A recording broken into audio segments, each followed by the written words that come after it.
In the last video, I talked about the cultural stereotype that men are logical and women are emotional, and we dismantled that idea. Research suggests that thinking and feeling as cognitive tendencies are actually distributed pretty evenly across men and women.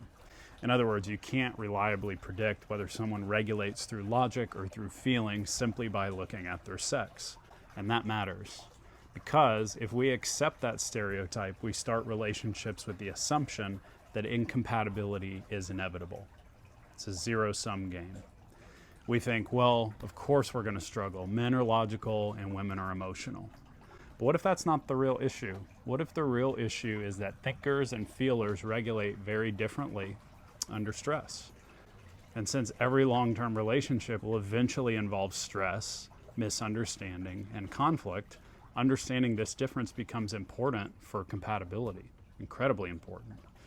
Our nervous systems leverage cognitive functions for regulation. In other words, when things get tense, when we feel threatened, when we feel misunderstood, our brain naturally falls back on the cognitive tools that require the least amount of effort to stabilize ourselves.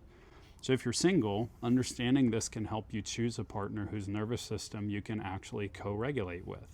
And if you're already in a relationship, understanding this can help you make sense of recurring conflicts that seem to go in circles. Now, in earlier videos, I talked about masculine thinkers and masculine feelers, the things that people stand firm on when they fight. But in this video, I'm not talking about necessarily what someone fights with. I am talking about what internally regulates them, and that actually can be different. So what calms their nervous system? What helps them find stability when things feel chaotic? For thinkers and feelers, those internal ecosystems look pretty different.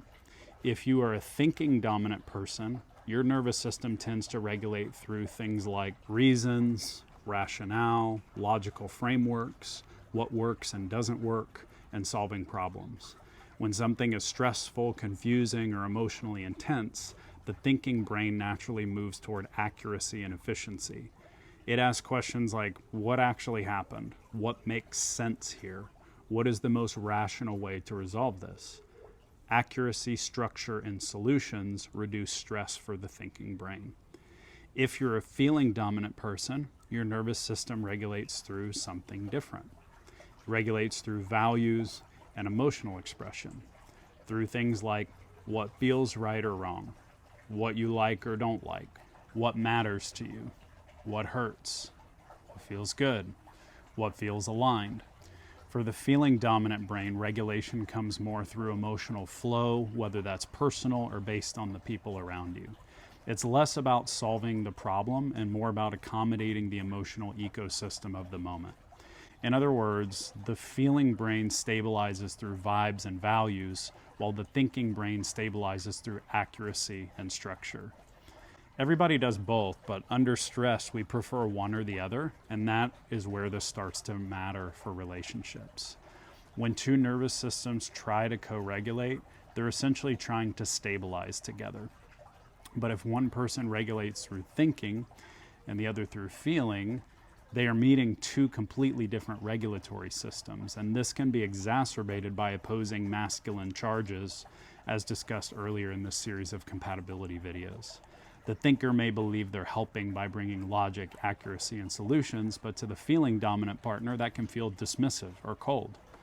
Meanwhile, the feeling dominant partner may be expressing emotional meaning and relational impact, but to the thinking dominant partner, that can feel destabilizing, inefficient, overwhelming, and even irrational.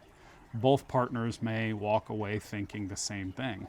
Why are they being so fucking difficult? But usually, they're not trying to be difficult. They're just regulating. Under stress, our brains default to the strategy that requires the least cognitive effort. So what can look like stubbornness is often just a nervous system protecting itself. Now, I want to add an important nuance here because I think sometimes the way this shows up in counseling environments can become a little imbalanced. Often in relationship counseling, the thinking partner gets demonized. The message becomes something like, you need to open up to your feelings. And to be clear, that's important. Thinkers do need to often become much more comfortable sitting with emotions. I know that personally. As a thinker myself, I've had to learn to Slow down and sit with emotions instead of immediately trying to solve them. Sitting with emotions is not my default, but my children need more of that from me. My partners need more of that from me. So I've had to grow in that direction. But the growth doesn't only go one way. Feelers also grow when they allow themselves to consider the thinking side of the spectrum. Sometimes balance for a feeling dominant person comes from respecting logic, from stepping back and asking, what actually works here? What makes sense? What is the most stable path forward? Harmony doesn't come from prioritizing feelings alone. It comes from awareness and it comes from balance. Both systems need each other. Logic without emotional awareness can become cold. Emotion without structure can become chaotic. But when both are respected, the relationship becomes much more stable. And again, this has nothing to do with your sex. There are men who primarily regulate through feelings, about 50% of them. And there are women who primarily regulate through logic, about 50% of them. There are men who process through emotional meaning. There are women who process through structure and reasoning. Your nervous system doesn't care about cultural stereotypes. It cares about what actually stabilizes you. So, when you're evaluating compatibility, whether you're choosing a partner or trying to understand a current relationship, it is worth asking a deeper question. Not, are they logical or emotional? Remember, everybody does everything. But, how does this person regulate when things get hard? Do they move toward reasons, rationale, accuracy, and logic? Or do they move toward emotional meaning, feeling states, and values? Compatibility isn't about surface personality traits. It's about whether two nervous systems can stabilize together. And the more naturally two people can co-regulate, the easier it becomes to maintain intimacy through the inevitable stress of life. Once you start seeing relationships through this lens, a lot of conflicts will suddenly start to make more sense. So if the person you're with has a system very different from your own, the relationship will require more intentional respect for how the other person processes stress. But resonance, that feeling of ease and natural harmony, usually comes when two nervous systems stabilize in similar ways. And the more your regulatory styles align, the easier it becomes to repair conflict and maintain intimacy over time.